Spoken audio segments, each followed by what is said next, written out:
మీరు ఎప్పుడైనా అబ్జర్వ్ చేశారా? మనం బ్రీత్ చేసేటప్పుడు మోస్ట్లీ ఒక నాస్ట్రిల్ మాత్రమే ఫుల్గా ఓపెన్ అయి ఉంటుంది.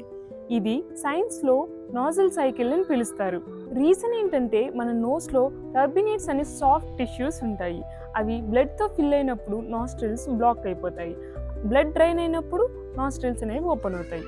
సో ఎవ్రీ 45 to 90 మినిట్స్కి నోస్ అనేది ఆటోమేటిక్గా లెఫ్ట్ నుంచి రైట్కి, రైట్ నుంచి లెఫ్ట్కి షిఫ్ట్ అవుతుంది.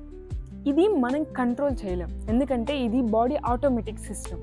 యోగిక్ సైన్స్లో చూస్తే లెఫ్ట్ నాస్ట్రిల్ రిప్రజెంట్స్ ఈడా నాడి, అంటే మైండ్ కామ్నెస్ అండ్ కూల్నెస్.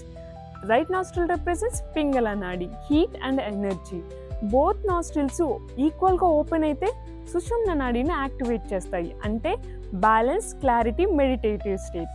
మరి బోత్ నాస్ట్రిల్స్ని ఇన్స్టెంట్గా ఓపెన్ చేయాలంటే 3 steps. First is Vajrasana, 30 seconds deep breathing చేయాలి.